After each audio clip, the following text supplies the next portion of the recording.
13.2 Introduction. Mitar and Suresh are both working and have been married for more than a year now. However, of late they have started to have arguments over small things. Mitar is working in a corporate job since last 3 years and has to travel frequently for client meetings. Suresh is in a government job since last 5 years. He wants to have a set pattern of life and does not like Mitar coming home late or going on tours for office work. Since Mitar wants to achieve promotions and rise faster in her job, she wants to put in more effort so that they can enjoy and have more comfortable life. This has led to arguments and conflicts between the two. Arnab is 14 years of age and likes to do new things. However, his parents, being conservative in nature, do not like and pressurize him to study and secure good marks so that he can pursue medical or engineering degree. Recently, they have received complaints from the school about Arnab misbehaving and bullying other students in the school. Mr. Kapoor has retired from his job as manager of a reputed company last year and lives with his wife who is still on the job. Their only daughter has been married 2 years back. The first year of retirement went by just like that, but now he has started to feel lonely and life seems directionless to him. He tried to speak to his wife, but she is too busy herself being the principal of a college. He does not have any hobbies as such and finds difficult to spend time. What do you see in the above examples? In each of the cases, it points out to some issues in the relationship and lack of communication and connection therein. These need to be addressed in the context of the specific relationship, be it between the couples or among the family members. This points out the importance of couple and family counseling, which puts emphasis on relationship as a crucial factor affecting all the aspects of our life. A good relationship makes one happy, healthy and productive. However, a poor relationship or problems in relationship results in stress. It affects both physical health and psychological well-being of people in the relationship. Hence it is important to focus on all the 3 aspects of a relationship, that is, starting/initiating a relationship, maintaining a relationship, and nurturing or enhancing a relationship. Before we examine the couple and family counseling in detail, let us first understand the terms couple, marriage and family. A couple refers to the union of 2 adult persons. This relationship between 2 persons may be between opposite sex or same sex, and gets established either by the family or by the partners themselves. Marriage makes this relationship sanctioned by the religion and / or society for socio-economic and biological reasons, progeny. However, the relationship between a couple may or may not be marital relationship. Thus couple is a broader term which can include many forms of relationship between 2 adults. It can be used to denote any 2 people, married or unmarried, opposite sex or same sex, in an intimate or unintimate relationship. Most often, the marital or couple relationship goes on to form a family. Marital relationship is the building block of a family, which in turn is the basic unit of the society. Hence, for any society to be healthy and functional, the marital and family relationships should be healthy. Though every society has its own set of checks and balances to ensure its healthy functioning, marital relationship has specific demands and challenges which need to be addressed from time to time. Put the below in a box: oh, she is so stubborn, get her married and she will be fine. This boy is so irresponsible, cannot keep a job for even a few months, get him married and he will become responsible. Your son will be cured of all bad habits, just get him married. Have you come across such dialogues in your day-to-day life? Indian society views matrimony as a magic potion for curing all the problems, be it physical, behavioral, or psychological. It is considered a one-stop solution for all the problems. A family is an entity that is comprised of two or more than two people who share the biological, social, economic and the psychological bonds and perceive themselves as a coherent unit. Couples and families entail relationships that provide togetherness, comfort, support, sharing and caring. However, relationships may also become a source of strain, stress, and sorrow. While some of the conflicting issues in relationships are resolved through informal consultation with friends, family elders, clergy, community elders, some issues require formal consultation with trained professionals such as relationship counselors. The field of family and couple/marital counseling has emerged over the last century to help people deal with demands and challenges entailed in relationships. 13.3 Need for couple and family counseling. Relationship counseling includes couple and family counseling, a relatively new profession. It spawned interest in the counselors due to several drastic social changes, such as redefining of women's role in family and work context, increased life expectancy and emergence of new types of the family in the present society. Redefined role of women in society. Changes from the traditional patriarchal society towards acknowledging and accepting the presence of more and more women in the public domain has brought forth changes in relationships also. Role of women in society has been redefined from silent caregivers, nurturing the progeny, with no or minimal role in family decisions to changed roles of providers and decision makers. The changing role of women in family and in society have brought new challenges to the couples and families as the relationships are being redefined. Increased life expectancy.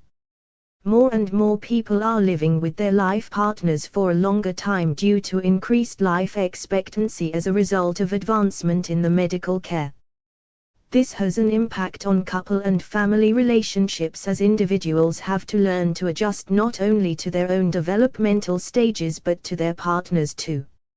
It has also redefined the roles in family as adults find themselves in several roles at the same time, such as children to their aged parents, and parents to their children. With grandparents, families had multiple caregivers for young children, which could be a boon as it meant more support, but it could be a bane also as difference of opinions in child-rearing practices might lead to family conflicts. Types of family. Globalization, industrialization, women emancipation, increased life expectancy etc. have led to several types of family. Nuclear family consists of husband, wife, and children. Joint or multigenerational family consists of at least 3 generations, i.e., grandparents, parents, and children. Single-parent family consists of either of a parent, husband or wife, where the other parent is absent due to death, separation, or divorce. Foster family consists of marital partners and children, where at least one partner has been married previously and has children from that previous marriage, so such a family has step-parents and siblings. Double income and no kids, DINKs, family consists of husband and wife where both are highly committed to their careers and have decided not to have children. Dual career family consists of working husband and wife highly committed to their careers and have children. Aging family consists of a family where head of the family, father/mother or both, is above 65 years of age. Gay/lesbian family consists of same-sex partners with or without children. Multicultural and multi-religion family consists of the two partners belonging to different cultural and /or religious background with or without children. The changing nature of couples and families makes the relationships more fluid and dynamic, impacting the adjustment and harmony among the members. Hence, couple and family counseling have become very crucial in the contemporary times. Box 13.1 Moment to reflect, identify the type, strengths, and weaknesses of your family. Would you like to swap your family with another type? Please give reasons if your answer is yes. 13.4 Nature, scope and goals of couple and family counseling. As mentioned earlier, the main focus in couple and family counseling is on relationship. Problems in relationship can include the conflicts in the relationship, and also the psychological symptoms in individual members. What are the issues and problems in the specific relationship and how the factors related to each individual and their environment contribute to the relationship problems? The importance of family in an individual's life, nature of individual environment conflict, and the developmental stages of the individuals and family are also considered. It may be noted here that couple and family counseling differs from individual counseling and group counseling. While individual counseling treats the client outside the family, couple and family counseling treats the client within the family where other family members are involved. Further, the focus of couple and family counseling is to resolve the family conflicts and to make a family functional. Thus, individual counseling focuses on achieving the well-being of an individual and couple and family counseling focuses on achieving the well-being of the individual as well as the family. Family counseling also differs from group counseling in that the former is not just a group of people, but they relate to each other at different levels of power and status, and the ultimate objective is they need to function effectively as a whole unit. In fact, the couple and family counselors must work with and work around this very difference in power and status among the family members. Also, there are stronger emotions exhibited by family members as compared to other kinds of groups. The family members are closely related to each other and are most likely to share physical and psychological space. Further, while individual/group counseling emphasize on the linear causality, the couple and family counseling emphasize on dynamic and circular causality. You will learn these about causality in later section in this unit. Both in couple and family counseling, the interventions suggested during the counseling sessions does not stay limited to it, but are applied in the relationship and family context. Reasons for seeking couple/marital and family counseling. Changes at the level of global, nation, society and community have ramifications for relationship at the individual and family level. Relationship between the couples and among family members has become complex and nuanced. It has led to communication problems, anxiety and stress in the individuals. The peace and harmony in relationships have been affected. Following can be seen as some of the specific reasons for which individuals seek couple and or family counseling, which indicates its scope. Frequent arguments and conflict between couples and family members. Emerging family issues and responsibilities, for example, taking exclusive care of the elderly, rearing the newborn baby, issues related to finance, or taking additional responsibilities of some family relatives etc. Issues related to child rearing and their developmental needs and school-related demands. Strong differences in attitude, life goals and values. Problems in sexual relationship. Issues related to extramarital relationship. Lack of respect and caring for each other and doing shared activities. Abusive relationship, including physical abuse, domestic violence, or emotional abuse. Goals of couple counseling. The broader goal of couple counseling is to save the relationship, be it marital or non-marital. Counselors in couple counseling work with three entities, i.e., two individuals and a couple. The specific goals of the couple counseling are to provide confidential environment for the couple to discuss their problems, to give equal opportunity to both the partners to talk and to hear each other, to identify the problem areas, such as conflicts, negative interactions, emotional baggage.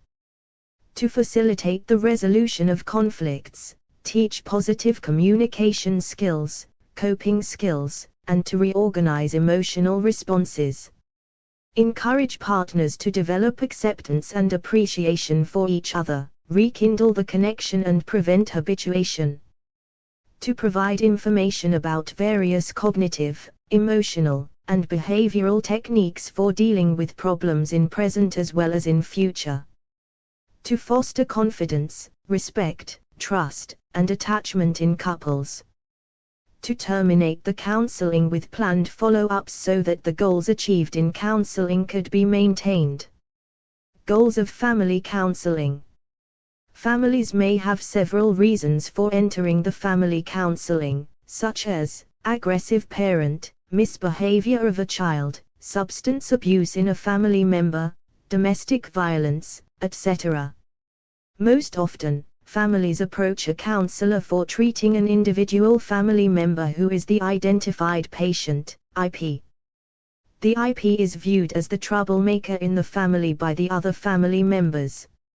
He is the person having symptoms for whom the family has sought counseling.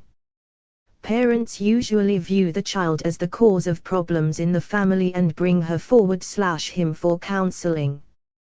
The child is scapegoated and considered as the source of the problem in family to avoid confronting the problems that exist in other members or the family as a whole.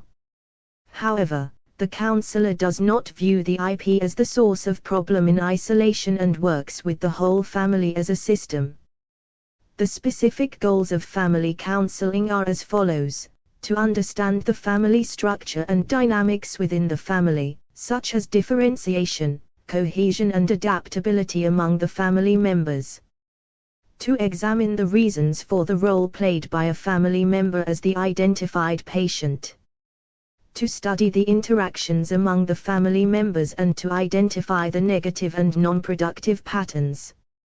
To identify the subgroups within the family and the roles played by such groups in causing and maintaining the family conflicts. To identify the problem-solving behavior and strategies employed by the family. To facilitate the understanding among family members regarding the role of the identified patient, faulty communication patterns and inappropriate problem-solving behaviors. To provide the information regarding effective communication and appropriate problem-solving techniques to foster well-being and better functioning of the family.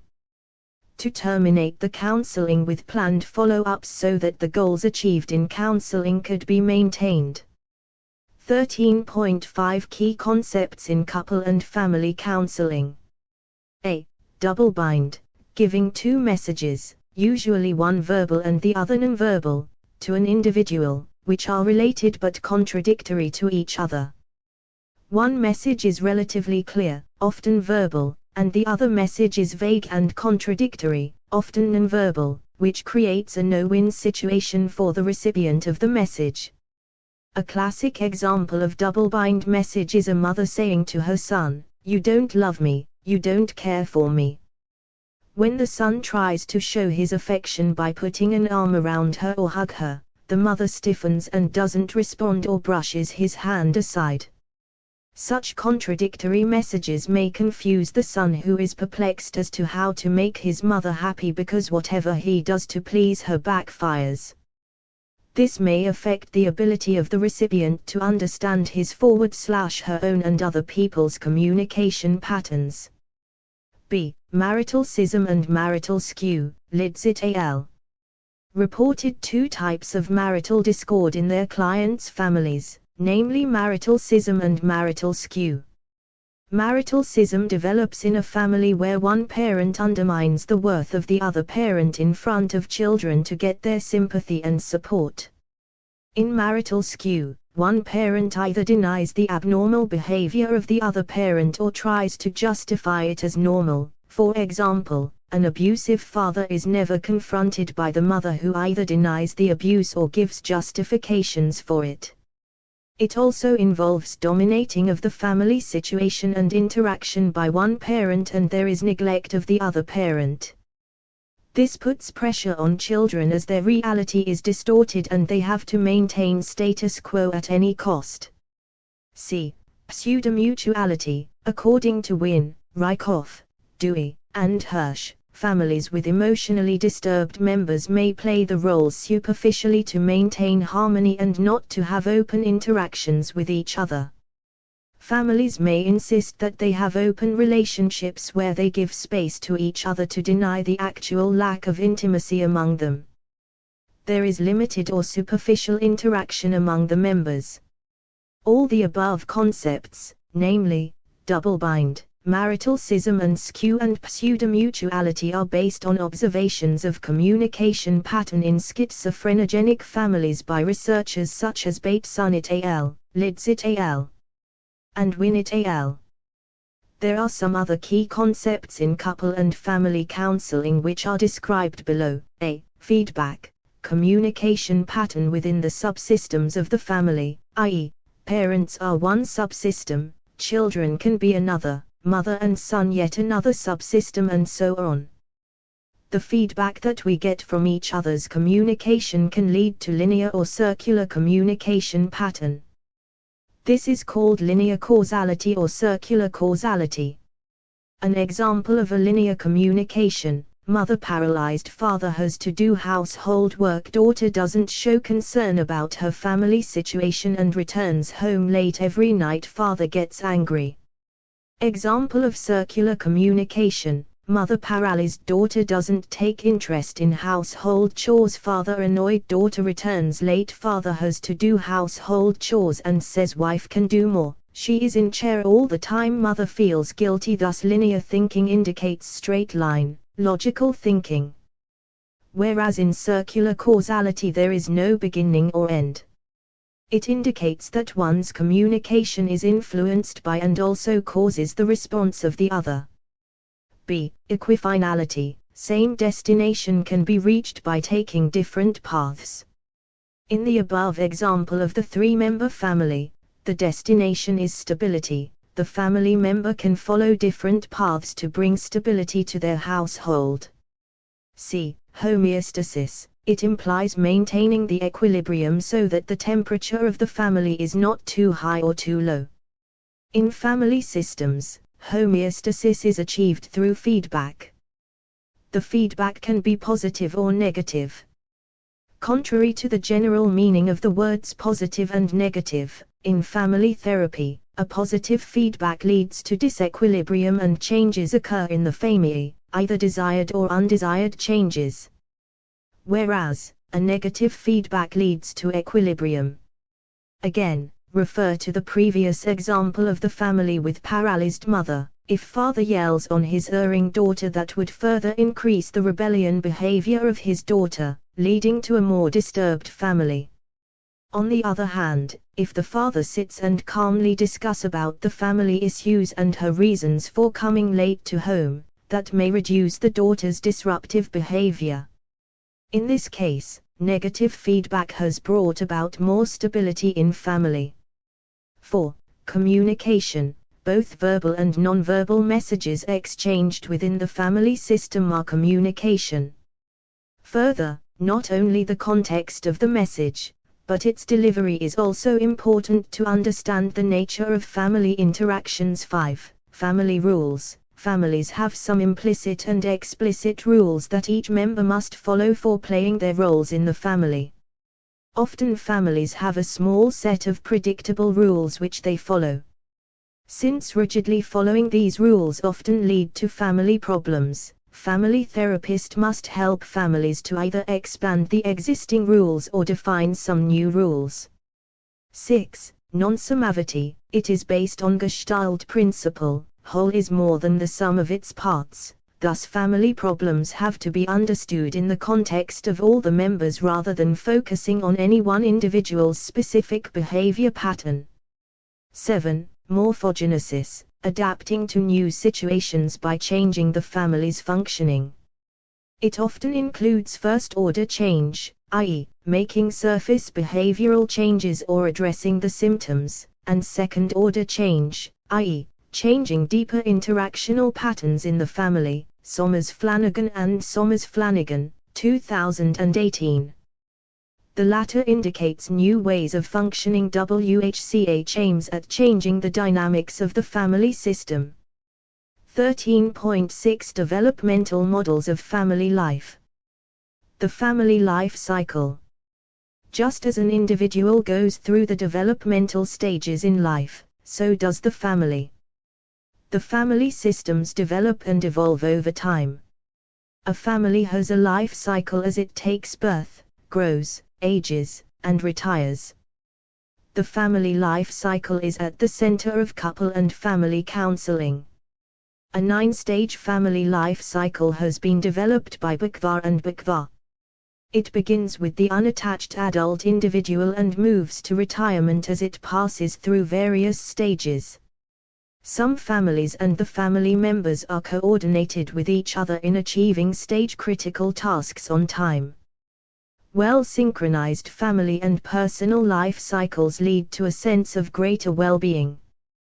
The life cycle of dysfunctional families, on the other hand, are not coordinated with the life cycles of individual family members. Such dysfunctional families are never able to achieve stage-critical tasks. For instance, children growing up in families with alcohol abuse do not have any positive role models to follow. Consequently, they tend to develop behavioral problems, such as aggression, which leads to their isolation from society. They are also likely to suffer from substance abuse early in life.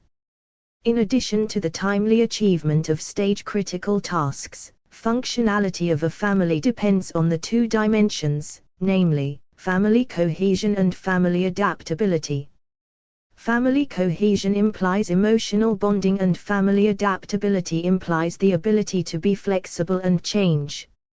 Families extremely high or low on both the dimensions may become dysfunctional, whereas families which are balanced are likely to be functional. For example, a family high in cohesion and high in adaptability will be highly enmeshed and chaotic. Though family members have emotional bonding with each other, but being extremely close, the boundaries among them are unclear, which does not allow them to function effectively. This creates an imbalance in the family, leading to chaos. The balanced families are in the middle position on both cohesion and adaptability. Family genogram is also another developmental model of family life. It depicts the development of a family through the life cycle of at least 3 generations of family. It indicates various information including members of the family, relationships, birth order, death, issues, etc. in the form of a family tree. Thus it is important for the couple and family counselors to be aware of the stage of family life cycle and also the developmental stages of the family members. This will help them to formulate a global view of the problem as arising out of the prevailing family structure and functioning. 13.7 Techniques used in couple and family counseling. The first important task is to focus on the communication pattern. Dysfunctional communication patterns create conflicts and hamper the affectional aspects of the relationship. Following techniques can be used with a focus to improve the relationship and address the issues. Behavior exchange. This is used in couple counseling. It includes doing small positive things for each other, aiming at creating good feelings between the partners. This can then help address the specific issues and conflicts. The activities need to be very specific, clear and easy to do. Effective communication skills. The couple are trained to improve their expressive and receptive communication skills. Listening, being aware of one's emotions, empathic understanding facilitate effective communication. Reframing. Issues in relationship arise because of the specific way in which couples and family members interpret a thing, and they are not ready to change their way of thinking. Reframing or reinterpretation is thus a cognitive technique which helps to focus on whether one's thinking is irrational / dysfunctional, what meaning one is ascribing to others' behavior, and being aware of one's thoughts, emotions and actions /behavior. Bringing in a different perspective on the problem helps to shift focus from negative to positive. Problem-solving skills. Relationship issues / conflicts are considered as problems to be solved. It involves knowing or identifying the specific problem, and then finding the solution strategies for it. Problems are viewed in an objective manner, breaking it down into different aspects rather than subjective experience of it. Expressing care and appreciation. Partners and family members need to deliberately plan for showing care and appreciation to other members. Selecting occasions. Small outing or vacation can be planned. In addition to the above techniques used for both couple and family counseling, following are certain techniques specific to family counseling. Family sculpting. It involves physically arranging the family members like you are making a sculpture. This indicates the power balances and perception of the client with regard to each of the members at a specific period of time. It is a powerful tool to non-verbally depict relationship dynamics of members. Family choreography. It goes beyond the sculpting and shows how the family members would like the family situation to be. The members reenact a situation and show their preferred way of it. Family floor plan. Parents draw the family floor plan for their family of origin, and the information from it can be discussed to gain perspectives on the family dynamics. All the family members themselves can also draw the floor plan together for their own family. This indicates their relationship with each other in terms of comfort, power, closeness and subsystems. Family photos. Family therapist can gain a lot of information about family traditions, structure, relationships and issues from the use of family photos and albums. The members can go through the photos together or single out photos to tell about them. Therapist observes their communication patterns and body language to assess the issues. Family council meetings. It involves bringing all the members together at a particular time to discuss a specific issue. Members discuss and share with each other under some agreed rules, for example, no criticizing etc., and the decisions arrived are abided by all. Unbalancing. Here the therapist takes side with a particular subsystem which is weaker one in the family system. This leads to unbalancing of the existing structure and creating a new family structure with different alignments. 13.8 Family counseling, theoretical approaches and therapy. Couple and family counselors / therapists can choose from a wide variety of therapies with different foci, such as background, emotions, and problem solving to achieve their goals. The major theoretical influences on family counseling and therapy are described below. 13.8.1 General Systems Theory. Developed by Ludwig von Bertalanffy, the general systems theory views humans as a living system and also part of several subsystems and a general larger system. There are different subsystems within the individual, for example, cells, tissues, circulatory system, respiratory system etc. Further, individuals themselves are part of different subsystems, for example, parental subsystem, sibling subsystem, grandfather-granddaughter subsystem etc. Subsystems refer to smaller units within a larger system. Various subsystems affect the family functioning.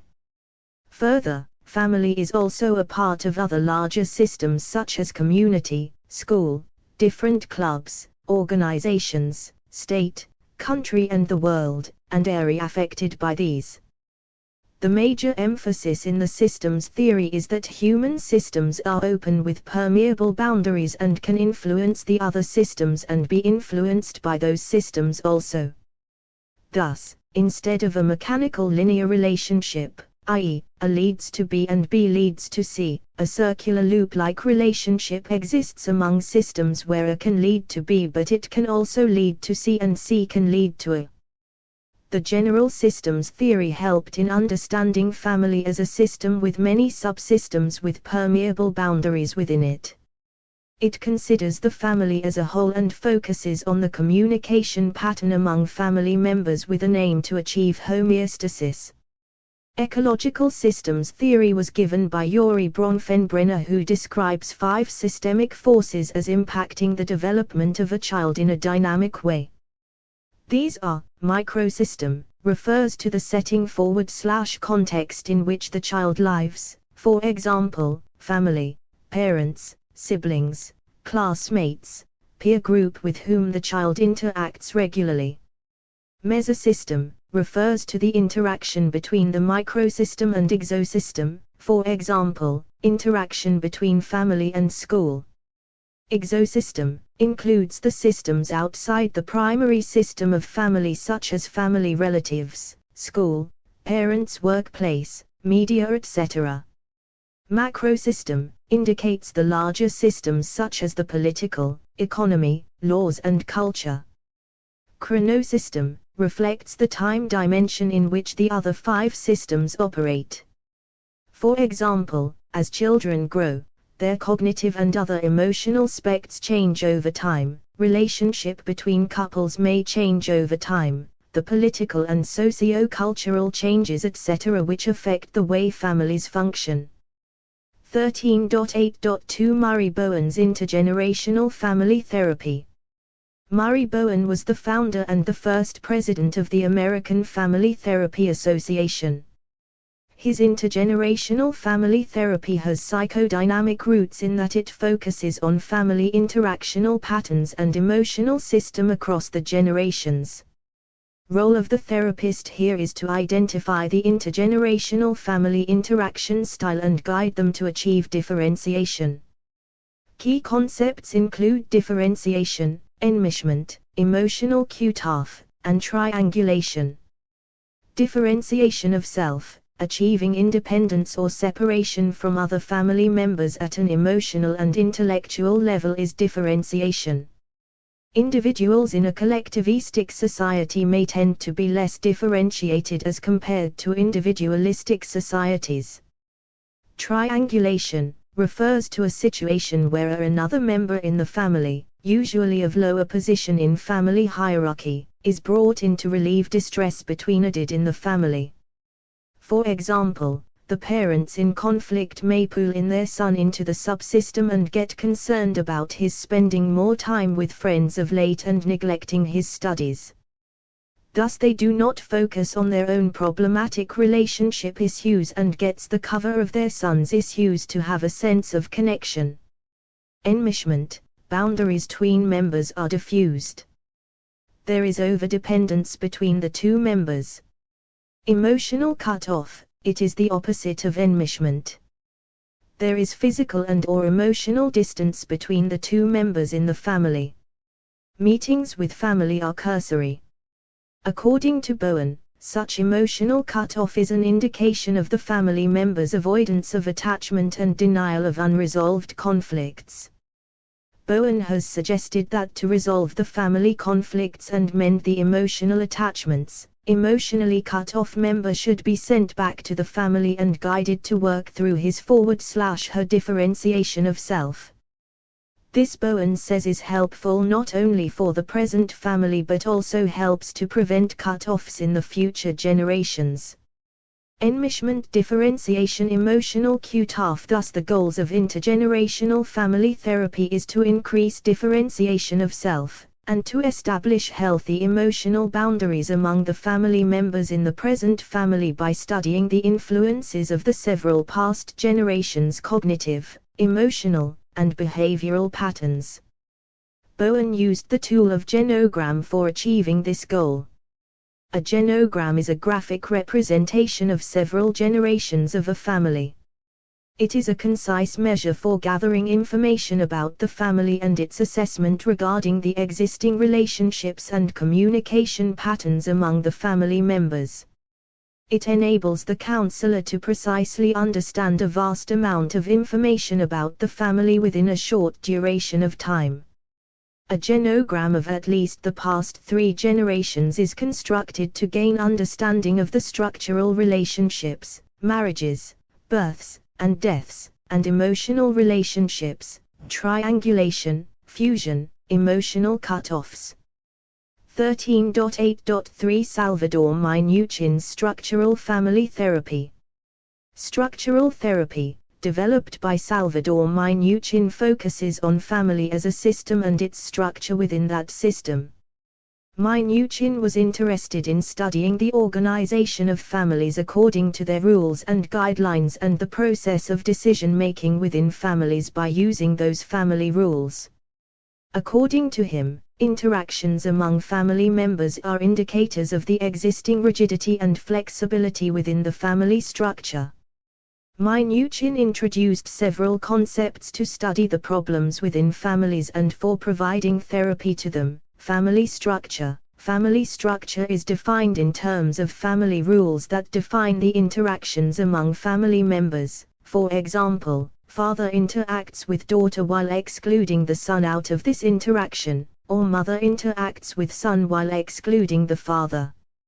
Minuchin suggested that the family structure should follow a hierarchy where parents have more power than the children and older siblings have more responsibilities than younger siblings. Family subsystems. Within a family system, several smaller systems known as subsystems are present, consisting of 2 or more family members with their own set of rules. For example, a husband-wife subsystem, a father-mother subsystem, parent-children subsystem, sibling-sibling subsystem, etc. It is possible to have the same member in 2 subsystems with different set of rules and roles. For example, a husband-wife, marital, subsystem can also be a father-mother, parental, subsystem with different roles in the 2 subsystems. Boundary permeability. The rules for interactions within the family system, and within and among its subsystems, define the boundaries in the family structure. Boundary permeability is defined in terms of who can interact with whom and to what extent. Female members not allowed to talk directly with family elders in the in-laws family is an example of a rigid boundary. Highly rigid boundaries are found in disengaged families, whereas highly permeable boundaries are found in enmeshed families. Enmeshment is when there are no clearly defined boundaries between and within family subsystem. All the family members can step into each other's space, whereas in case of disengagement, family members do not enter into each other's space even when it may be required. For example, in case of an enmeshed family, a younger sibling's academic achievement is discussed between and within all subsystems of the family, such as mother-father, parents-children, sibling-sibling. In case of a disengaged family, a son or a daughter may come home late or is not paying adequate attention to studies, but none of the subsystems discuss about it. Alliances and coalitions. Family members make an alliance by supporting each other. Coalition refers to 2 or more family members joining together against another family member.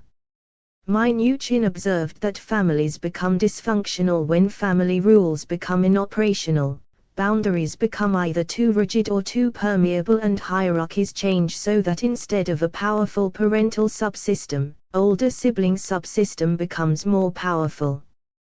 Goals of structural therapy includes understanding the family structure in terms of boundaries, alignments, coalitions, and triangulations, and supporting the parental subsystem as the primary decision maker, and to re-establish this power hierarchy for the overall good of the family.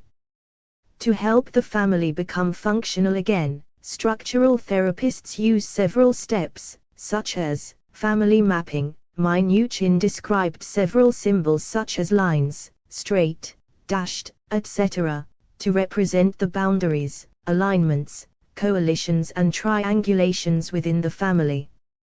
By drawing the family map using these symbols helps the therapist to understand the cause of dysfunction in the family. Enactment. The family enacts a conflict during the therapy which provides a clear picture of the existing boundaries and coalitions. Accommodating and joining. To bring effective change in the family system, the therapist joins a family and accommodates to its interactions through mimesis, which means imitating the family's style and its communication pattern, for example, copying the body language, gesticulations and tone of the family members. Following these steps, the therapist develops a clear picture of the existing family structure and its sources of dysfunctions and uses several techniques for restructuring the family boundaries to make it a functional family. Techniques of structural therapy. Unbalancing. It refers to intentional formation of a coalition by the therapist with a less powerful family member against whom a coalition has been formed by other family members. This way, the therapist can empower the weaker family member who has powerful coalitions against him/her. For example, a therapist may align himself with a son who is weak with a mother-sister coalition against him. This would destabilize the mother-sister coalition and would provide an opportunity to restructure the family boundaries. Intensifying. The therapist encourages the strong emotional expressions in the therapy situation that intensifies the conflict. The intensified conflict becomes too painful to live with and the family has no other way but to resolve the conflict by changing family structure with the therapist's help.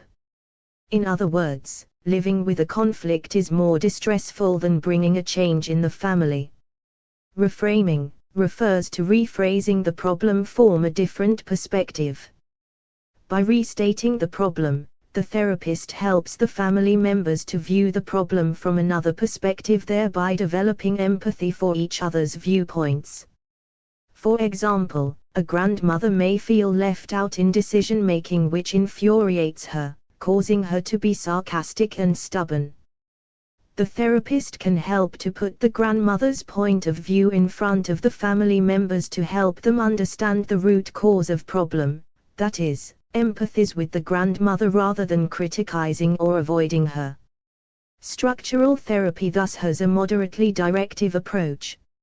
It is based on the premise that change the family structure and symptoms will relinquish. 13.8.4 Virginia Satir's Transformation System Therapy. It was developed by Virginia Satir, which is an emotion-focused, strength-based and change-directed approach to family therapy. It is based on humanistic, process or experiential approach to counseling. Satir established the importance of congruent communication patterns in family relationships.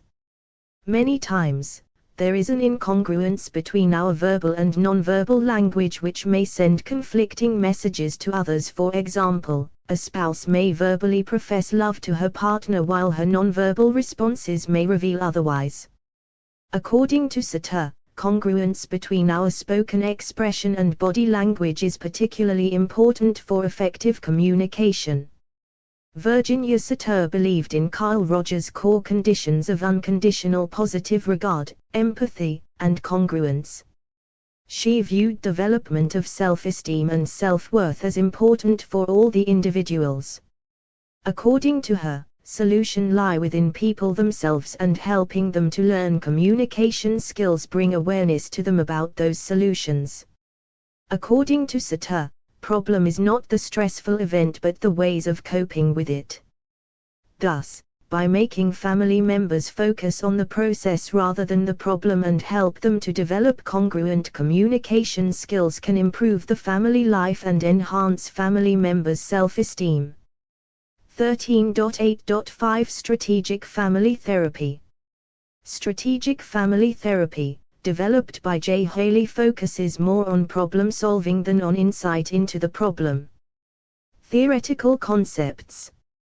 Family interactions reflect the power relationships among family members. The therapist is especially interested in the way parents use power and the hierarchical relationships based on that power. Rather than developing an insight into the problem, the therapist puts more emphasis on problem solution. According to Haley, symptoms represent the communication patterns in the family. Symptoms are used as a metaphor to present a feeling or a behavior by the family members. Metaphorical messages have an explicit and an implicit component. For example, a wife complaining about having a headache is the explicit component, whereas the underlying implicit component is, "You neglect me." The therapist must pay attention to the latent or hidden meaning is the symptom in order to understand and deal with the root cause of the problem. Goals of the strategic therapy. Therapist decides the goals of the therapy. The goals can be intermediate or final but must be clearly defined. Lately, the strategic family therapy has begun to focus more on helping family members to develop sharing, loving and caring feeling among themselves rather than focusing on power relationships among family members. Techniques. Haley has suggested several tasks to achieve solutions of existing problems in families such as straightforward tasks. Sometimes straightforward tasks are given by the therapist to family members to achieve a goal. Tasks should be easy to accomplish, clearly defined and according to the ability level of the family members, for example, for children as well as adults. Paradoxical tasks, as the name suggests, the therapist asks the family members to do more of the things that he/she actually wants them to stop doing. The underlying assumption is that the family gets confused about the paradoxical tasks, i.e., why the therapist is not asking them to change, such as, argue more with each other. Thus, when they argue more as suggested by the therapist, they become conscious of their behavior and can objectively evaluate it, which helps them to see the futility of such arguments, eventually leading to a change where they either stop arguing or argue much less than earlier. Strategic family therapy thus has a directive problem-solving approach. 13.9 Let us sum up. The present unit explains the concept of couple and family counseling. The emerging need for couple and family counseling is discussed along with the goals it aims to achieve. The different forms of family has brought in changes in the family dynamics, and relationship issues in couple and family are increasing. Family is considered as a system which has its own structure and functions that impact the family dynamics. The family systems develop and evolve over time. The life cycle of family passes through different stages from the unattached adult individual to the retirement stage and affects interaction and relationship among members. The key concepts and techniques used in couple and family counseling are described. Finally, the main theories and therapies related to family counseling are discussed.